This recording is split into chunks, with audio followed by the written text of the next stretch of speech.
Hello and welcome back to another Tote stable tour. Today we're in Malton to see Adrian Keatley.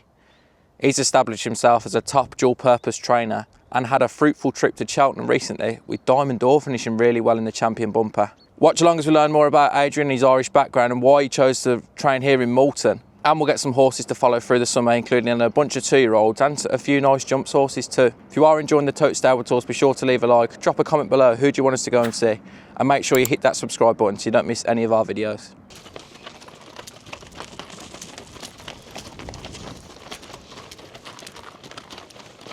Right, lads, we'll go from the jog away out, and lads, and go from the bend. Go nice and steady, bar. You can go in pairs as well. You can go up sides. Oakley, you go up sides. Barry there, and Jess and Emma in behind, and you go last, Ophelia.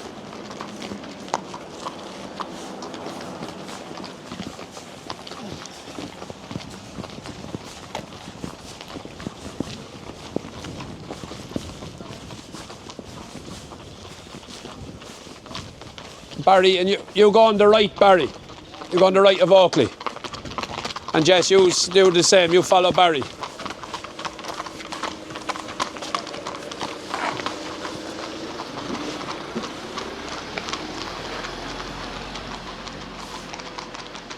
So Adrian, you're originally from Kildare?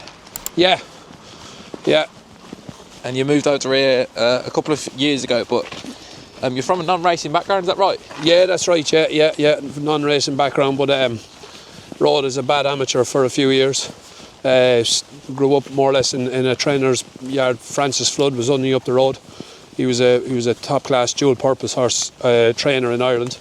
Trained the Gold Cup winner back in the day, and many more. And the champion chase winner Frank Berry used to be stable jockey back many moons ago, and none of us were born. But so started off there and worked for a lot of different trainers. Trained national hunt horses for Oliver McKiernan for 5 or 6 years, gained a lot of experience there. We trained at a high level. We won grade 1s and grade 2s, Leopardstown at Christmas, with a horse called Follow the Plan, What You Think, real good horses. And 2010 then I decided I wanted to learn more about training flat horses. So I moved to Australia for 2 years and worked a short stint with John O'Shea, and then was a foreman for Chris Waller for nearly 2 years. So gained a lot of experience training flat horses there. I read that you spent some time with Diamant Weld as well before going to Australia. Yeah, I was with Dermot Weld back in the day, and he was a brilliant man to work for as well. He gave me a very good CV as well for going to Australia, so we're very thankful to him for that. But so it worked, as I said, worked for plenty of different trainers, and I think it's a great thing to do, to learn all different ways of how trainers do it, and different routines and things like that. So and that's why I enjoy training the mixture of national hunt horses and flat horses. You know, I'm lucky in that I have experience in doing both. And it keeps us busy all year round, which is a good thing as well. You know. You've got plenty of experience in the bloodstock world as well, buying and selling horses. Yeah, and thanks to Oliver McKiernan back in the day as well. He gave me free rein. That's how we started at the sales. Oliver gave me free rein and buying jump horses in the Land Rover and the Derby sale and things like that. So and then even when I was with Chris Waller in Australia, he'd a vet, Tim Roberts, and a very good agent. He's still with him, Guy Mulcaster, and you pick up little bits from those type of people who are excellent at their job. So it helps a lot.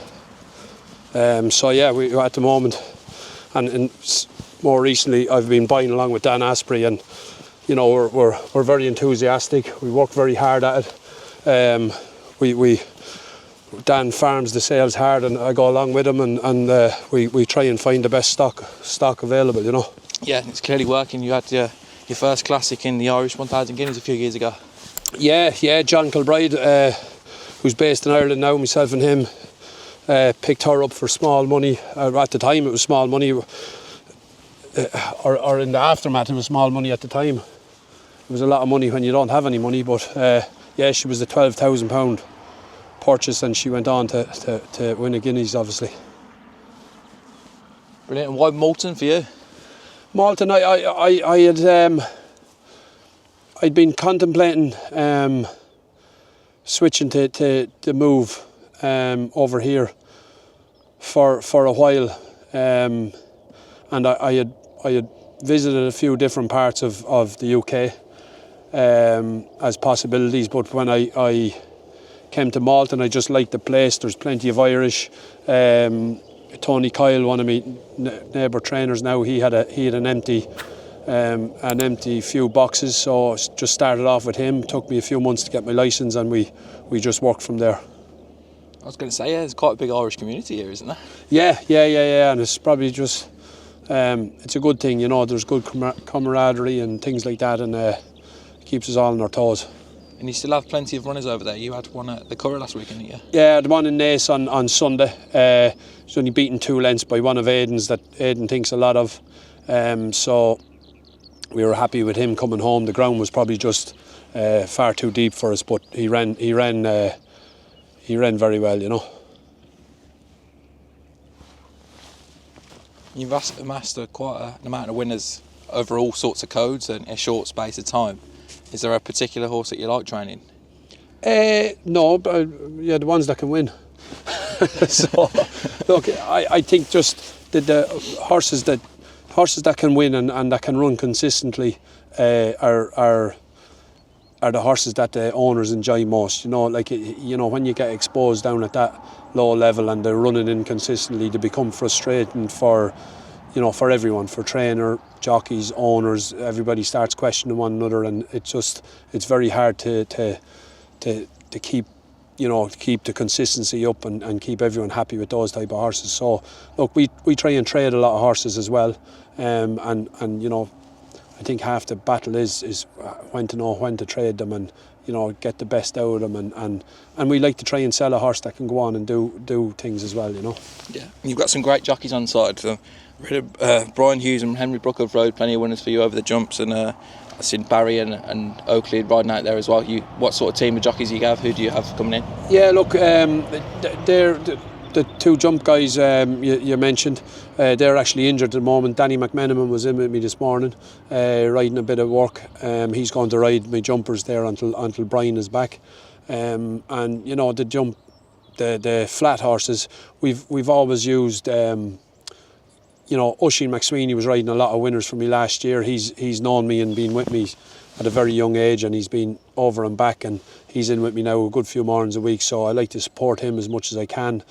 Oisin Murphy rode the horse for me on Sunday, and you know, it's good to know that those guys like riding for you, because you know, you obviously the horses are good rides, and they like to think, or I'd like to think that they think that the horses can perform at a good level, you know. Yeah, I think you've gathered a bit of a reputation amongst like shrewd betting people at the moment, that you definitely know what you're doing, the amount of winners you're firing in. Yeah, well, that's maybe for them to know, because I'm a bad punter myself, so I don't know. Brilliant. You do particularly well with bumper winners. You got a good strike rate, and you're quite well to follow on that. And maidens on the flat as well. Are they races your target? Well, whatever about targeting them, we just like to think that we have our horses knowing their jobs onto the track, and you know, often you can win a race with a horse that mightn't be the best horse in the race, but if he knows his job better than the rest of them on the day, you can get a win out of him, you know. Yeah, a couple of courses I got down at there I thought were quite interesting was Ayr. You've got a good strike rate there over both codes. Yeah, I've always loved Ayr, even when I was training in Ireland. I mean, the time the filly won the Guineas, the 2 weeks prior to that, we had 2 trebles in Ayr leading into the Guineas. So, yeah, look, it's a lovely track. Ayr's a lovely track, big galloping track. The owners get looked after, second to none. It's a long way for a lot of people to get to. But when you're there, you get looked after exceptionally well, you know, so we like the track. And then obviously Newcastle on your weather wouldn't be far away, and Market Raising, you've got a good strike rate out for the jumps as well. Yeah, Market Raising do a brilliant job on the ground, especially in the summer months. You know, the ground is like a carpet there. and you know, it's a good, even, fair track. And as you said, once we get a liking for a track, we like to go back. Brilliant. You did so well at Cheltenham a few weeks ago now with a couple of runners there. Indian River first, he was tempting the Triumph Hurdle, but you'd probably say he ran better than his finishing position maybe.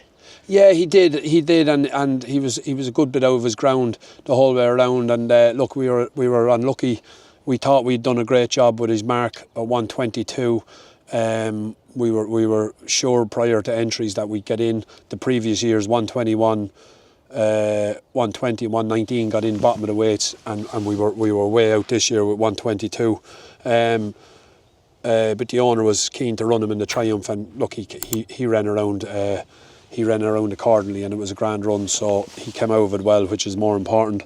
And yeah, we're looking forward to him being a real good dual purpose horse. I was going to say, have you got any plans for him over the summer? Yeah, well, look, we'll either go to Aintree or Ayr with him next. One of those jump meetings with him, and that probably be his last run over jumps, and we'll have a look then. We might run him once on the flat. He's due one more run to get a mark, so we'll give him another run on the flat with a view to campaigning him in the autumn. You know, on the flat with a view to going into the start of the jump season fit from running on the flat. So he's entered in a good juvenile handicap at Ascot at the weekend as well. Danny McManaman's. Yeah, we probably won't go. Probably won't go. He's top weight there. He's top weight there, and it's only 2 weeks since Cheltenham. And look, we all know Cheltenham can take plenty out of horses, yeah. So we might just sit in our hands for another couple of weeks. Another horse is part owned by Gary Wilkie as well. He's Diamant Dore, who was brilliant in the Champion Bumper, but he really caught my eye at Ayr. He looked like a real weapon that day he won. Yeah, look, we think an awful lot of him, and you know, I was really confident that we'd be in the first three. You know, a clearer run around and a clearer passage around on the day. We definitely would have been in the first three. We could have just given the winner all he wanted of it with a good run at him, but you know, we turned in 10th or 12th. We ended up getting beat a short head and 2 heads for second. So initially we were disappointed, but it was a massive run on the day, and look, we'll go to Aintree with him, confident of a massive run. Yeah, I'd say that track could suit him a bit more than Cheltenham, and he really flashed home, as you say, at Cheltenham there. Yeah, he was the eye catcher. He was the eye catcher out of the first 5 finishers, you know. So, yeah, look, we're looking forward to. He done a real nice piece of work this morning with Danny on him. So we're looking forward to Aintree. Out of them 2 pairs, sort of which one would be you most excited about in terms of jump horses there? It's hard to know. Look, Diamant Dore is a proper national hunt horse. You know, he'd fit in any of the top national hunt yards in the country. Indian River will take a little bit more time, but with time he could end up being a massive earner in both codes, you know. Yeah. Another smart horse is smart on the flat as well as Gihava, who's spent a bit of time over in the Middle East, but he's got some class hurdles for him as well at the likes of Market Raising. Could that be a target for him again in the summer? Yeah, and he might even go to Ayr now for the Scottish Champion Hurdle up there. You know, he's after earning, he's after amassing well over 370,000 in prize money. The owners have had a ball of a time with him the last few years. So look, he's in the twilight of his career now. So we'll run him over hurdles a couple of times and see how he does. And he never got a good run at Dubai. He lost a lot of weight going over, and he got a foot abscess, and just nothing went right for him over there. So we were keen to get him home, and look, he's back here now. He's looking well, and he's doing things well at home. Yeah, and he was 8th in the Ebor, and I think he's won it York before, isn't he? Yeah, he was 2nd in the Ebor the previous run in it, to Henry Bromhead's mare. You know, and he's won. I think he's won 3 times around York. So he likes York, which is handy because it's only down the road. And as I said, he's earned loads of money. I mean, he was 3rd in a fighting 5th to Sergino and things like that. So he's been a brilliant horse, you know. I suppose you'd be looking for a few more like him with the longevity as well. Yeah, exactly. And as I said, the likes of Indian River could be a horse like him that he could just be a real big earner on both codes, you know. Yeah, sorry, Belle. She just picked up a little injury. She was schooling extremely well over fences at home. and we were really excited about her going chasing. But just on the day, she just never took to it. She dived out through a few of them, and looked really novice-y. And she just picked up an injury. She got a fall at the back of the, I think it was the second last or last, I can't remember now, but she got a fall, so that put us back on the back foot with her for a good few months. But she's back in training now, and we're looking forward to. I don't know if I'll have her back for Chester, but she ran a big race in the Chester Vase last year. But races like that, so hopefully, yeah, she's going to be a real nice staying mare on the flat, A lot of your horses are obviously dual purpose, but is there anything you do differently? Is it just keeping them ticking over and then schooling them occasionally, or how do you train them? Well, look, obviously the 2-year-olds and the sprinters train similarly. The staying horses. There's a lovely couple of gallops here on Highfield and in Malton as well. There's a couple of nice real 1.25 mile gallops and on the grass, and when we work them together, I can tell you fairly quick which is a sharp 1.6 mile 2 mile horse, or which is a proper staying horse on those type of gallops. But no, look, the facilities we have here are second to none, and we're able to do whatever kind of training we like with them. So yeah, we're happy with where we're training anyway. Another dual purpose performer is Newton Rambler. He won with Oakley down in Warwick a couple of weeks ago. And did he run yesterday at Hexham? No, he didn't run. I didn't declare him, and thankfully I didn't. They got a lot of rain there on Tuesday, and I saw there was a few non-runners there. So yeah, the ground would have been too soft for him. So again, he's another horse I'll have a look at Aintree and probably air with him. And then I think he's going to be a cracking horse for the summer. Earning money in both codes.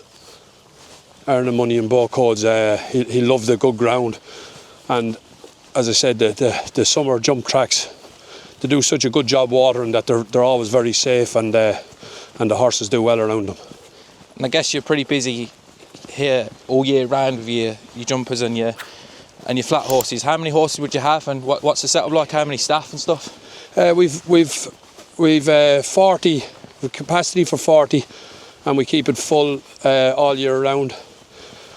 We've a lot of 2-year-olds this year, and we like to rotate. So some of the jumping horses there, they'll run, and they'll be going out at the end of the spring out on grass, and that'll allow us to bring in some of the later developing flat horses.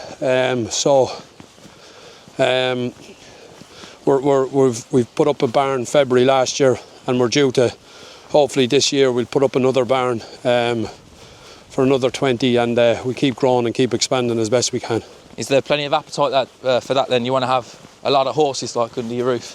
I don't know about a lot of horses, but I'd like to try and keep growing in quality as much as anything. I think you really need horses that can earn money in both codes. Like, as I said to you, once you get exposed at that class 6, class 5 level, it's very, very hard for a horse to earn a sufficient amount of money for owners to justify paying training fees for them. But that's what the main aim is. We like to buy yearlings and breeze up horses to try and trade them, and again get a turnover of money for their owners. And then the other older horses, whether they be sprinters or dual purpose horses, we like to think that we keep them in training because they can earn plenty of money, throughout the year, and whatever time of the year it may be. Yeah. I suppose the epitome of that is Ailing Oscar. You've improved 32 pounds this season. Incredible. Yeah, look, he's been a sensational horse, Ashley and Oscar. Yeah, and he just, look, we were lucky in that the races that we had in mind fell the right way for him. Apprentice races, we were allowed to continue on and run without the penalty, and that allowed us. you know, and then when on his next run after running without a penalty, that allowed us when he got the penalty, or when the handicapper gave him another bump, you know, we had Connor Wheatley in the background, and he was able to jump on board and claim 7 off him. So that was a massive thing, you know. I think you were joking about schooling him over a hurdle or something, but is that something you could explore with him maybe? Well, I don't know about that. Look, he seems to be good from distances of 6 furlongs to a mile. So he's after doing all his winning now. We'll give him a few weeks to get over all that, and we'll see how he is. But he could go to Chester maybe next in the May meeting for 7 furlongs around Chester. Could be right up his alley, you know. Another horse that caught my eye, we were at Carlisle on Sunday and we saw Loving Luck run really well in the novice hurdle there. Loving Luck, she's a nice filly. She was a little bit keen on Sunday, but we took our time with her, and she jumped extremely well.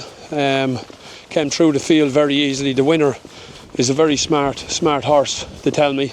And he had kind of got run on the field, and we were only coming through. But that's fine. We were very happy with her. She's come out of the race well, and again, she's another filly that I think from her experience over jumps, it'll improve her no end when she goes back on the flat, you know. You try and look to win a novice hurdle with her first, maybe, because she looked like she could. Yeah, I will. Yeah, but like this time of year, you probably just wait. You're better off waiting to coming into the summer months. To keep that novice status. For later on in the year as well, later on the next jump season. Yeah. What sort of trip would she run on the flat? She's probably, looking at her the other day, she'll have no problem. 1.6 miles, 1.5 miles, 1.6 really. But she got the 2 miles well the other day, we felt, and as I said, I think it'll just toughen her up when she goes back to the flat. It won't be as big a task for her as it would be jumping around over 2 miles with 8 hurdles, you know. Yeah. And she's owned by your racing club. Are the colours inspired by Mr. McManus by any chance? No, they're the Irish colours, and look, sure, it's a bit of fun, isn't it? They're good colours to have. They stand out a little bit, and I wouldn't turn a McManus one away just because of our colours. How can people get involved in your racing club? Yeah, look, everything's on the website there, and everybody is contactable through the website. Myself, it's easy to get involved. It's easy to get involved in any of these outfits nowadays. Everybody is very accessible with social media and everything else, you know. This guy here, Tote Glory T for 2. Lovely 6-7 furlong horse. You know, we think a lot of him is Tote Glory. We've had plenty of luck with Tote Glory, and he's a very flashy type of animal. Does everything very easy, so we're not in any major panic with him just yet, but we think he'll have a massive future. How forward sort of would your 2-year-old be at the moment? Look, we allow them to come forward themselves, and once they're not telling us anything once they're not telling us anything to slow down, we don't. But obviously we give them whatever time they need. That horse there, the best is yet to come. He's a real nice horse. He's a Starman horse. He's over Sea the Stars mare, and we were mad about him from the day we saw him. He was in the Brocklesby. Didn't declare him, not for any particular reason, just that he's a big horse and there's loads of time to run him. I think he'll be good over 5, but I think he'll be even better over 6. So Stephen Ryan owns him, and we're delighted he allowed us to buy him for him. And yeah, I'd say we think he could have a big future. Is there like particular race courses you like to introduce the unraced ones there? Not really. Up here now, up the north of England, the competition is unbelievable. You know, like Carl Burke is probably the leading yard in the country. So look, he's everywhere you go. So he has to be taken on. And we've plenty of guys between here and Midland that are all turning up at all these 2-year-old races. So I don't have any particular reference. But look, once we're happy with ground and happy with the track, we don't mind going wherever we have to go. This horse here is by first season sire Ketura. Fine, big, strong horse. Does everything very easily as well. You know, he's going to be out earlyish as well, even though he's a big horse. But again, nothing telling us that we have to stop with him. You know. This horse here, he's Maymas. He's out of a dam we trained the first out of by Kodiak, a horse called Symbol of Strength. We had. The Symbol of Strength was a very good 2-year-old. He himself and Shadow of Light fought it out for second in the gym crack, and he went on and won a Group 3 then in Kempton before he was sold to go to Hong Kong. But this fella has shown us all the right signs that he could be as good, if not better. He's a strong horse. The sire, you don't have to tell you anything about the sire. So look, we're hopeful of him, and hopefully he can be another gym crack horse. If he goes 2 places better than his brother, we'll be fairly happy. This None and Never, same owner as Best Is Yet to Come, Stephen Ryan. We gave a lot of money for him in Tats as well. Very strong horse. Looks to be going to be a quick horse, but again, he's not due till middle of May, so we'll be in no hurry with him. But you know, middle third of the season, things like that, I think he could be out, and hopefully he can be a high profile horse. He has the look of one, and the riders say he feels like one as well. So won't be in any rush with him, but it could be a lovely horse come middle of the summer. This Luper Fernandez, he's out of a Havana Grey Mare. Lovely horse, looks like he should be sharp. I'm hoping he could be the type of horse for somewhere like Chester. He won't be too long before he's out, but he's definitely a sharp horse. He's not a big robust 2-year-old, but he looks sharp, and won't mind a bit of ease in the ground. So we're looking forward to getting him out as well. This Starman, out of Kindness, lovely horse, very straightforward to do anything with. He's a lovely horse as well. We won't be in any hurry with him, because I think he'll keep growing and keep maturing. But look, the sire, we love the sire. They all seem to have brilliant temperaments, and he's the same, and gets on with his job, and doesn't give us any indication that he's not ready to be trained. And this horse here, lovely horse, first fall out with Quick Susie, who won the Queen Mary, and doing everything right as well. You know, we'll give him time, but we imagine he should be out.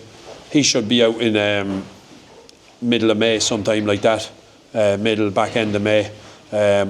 We'd be hoping he could be the type of horse to go win a novice and then go straight to Ascot. You know, so we're hopeful. There's a lot of people put themselves under a lot of pressure this time of year, and coming up to Ascot, it's all Ascot.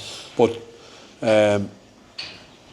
we like to think that if some year we'll fall into that bracket, but we're trying not to put ourselves under pressure to get there. You know, we'll try and let the horses tell us themselves, and work from there.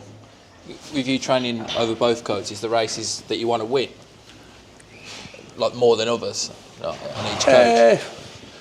Yeah, like as I said, like that's what quality brings rather than quantity, you know. So the numbers, I'm not big on numbers, but obviously we'd like to keep up a consistent amount of winners per month. But I mean, when you're dealing with a number like 40 horses, you've probably only 10 to 12 horses that are eligible to run in any given month, or even less maybe. So we just like to try and keep them fit and healthy, and let the horses come to hand. And if you have a standout one, we'll try and target a nice race to win with them.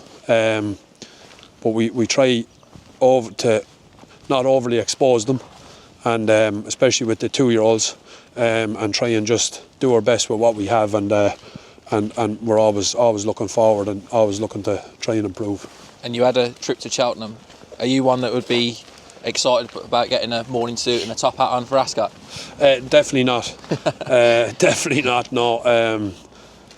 Look, it's a good show. It's a great show, but I mean, there's nothing worse than being in them places when you're down the field and you're just another number. So, if we're going, we like to try and we're hopeful that we're going to make some kind of a difference. But look, it's so difficult to find them, and it takes a while. We're only in our infancy here in this country. We haven't been here long, and we started off basically with 2 or 4 horses. So we're just trying to build up a repertoire of being able to produce horses at a high level, you know. One thing I wanted to ask you as well, on the race card your name appears as Adrian Paul Keatley. Yeah. Why is that? Is that just by design, or? No, that's my name. You don't see many trainers, I'm guessing it's a middle name, put their middle name on the licence. Well, that was, I suppose that was my name in Ireland, and that's why it's there, you know. Did they call you AP maybe? Well, sure, look, there's not many of them in racing. So this lad's out of a Coventry Stakes winner, isn't he? This fella, about blooming time. Yeah, he's by Dan of Prado, and look, he's a very straightforward horse. He's easy to do anything with, and we're looking forward to running him. He's a very attractive looking horse. He's very straightforward, easy to do anything with, and as you can see there, he's a kind-natured horse. So we think he should handle all the prelims and things like that easily enough. So after that, we'll see. But look, he's a C&D horse. He qualifies for them. So whatever he does tomorrow, we can drop him back in class and go from there if we need be. But he's shown us all the right signs of being a nice horse, and he should be earning plenty of money in the summer, you know. I know it's hard to answer this now, but sort of, how do you find your rankings of your 2-year-olds? Are you working together, or? Yeah, we worked them together. And then we get some of them out to the track, but they're all so different. They're also different because they're growing and they're maturing all the time, that some of them show you something early and then they just fall a little bit behind because of immaturity, or that they've grown pains, or they just need a bit more time. Like last year, like one of our better 3-year-olds now, we think a lot of Tote Light, like he didn't run till I think it was nearly November, you know, and so it took him all spring and all summer to come to hand, and we'd geld him and give him time, and then he just really flourished then coming into the winter months. So they're all so different that you know, you just need to assess them as they go along and see where you go with them. A nice 3-year-old called Rockford Bridge. Yeah, Rockford Bridge runs in a very good race on Saturday in Kempton, a conditions race. We think the surface, he won't mind the surface.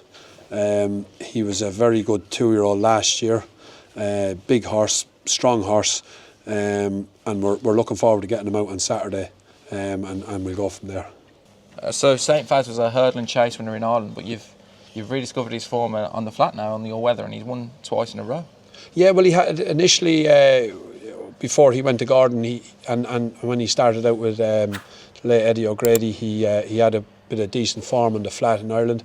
So look, he had a couple of tough assignments in Ireland, you know, on heavy ground, and we all know how competitive it is over there in the middle of winter, over jumps. And look, I think when he got back on the flat, it was a serious drop down in grade for him. He enjoyed it. He won well. He won well the first day. The first 2 days he's won well. If he wins today, he's going to get a share of the monthly bonus. So, and that'll leave him eligible once he's okay to run in Lingfield on Good Friday. So again, he's going to be a lovely dual purpose horse all summer. So if the ground gets too quick on him on the flat, we can revert back over the hurdles or over jumps, and he could be a lovely horse for the likes of Market Rays and those type of places, you know.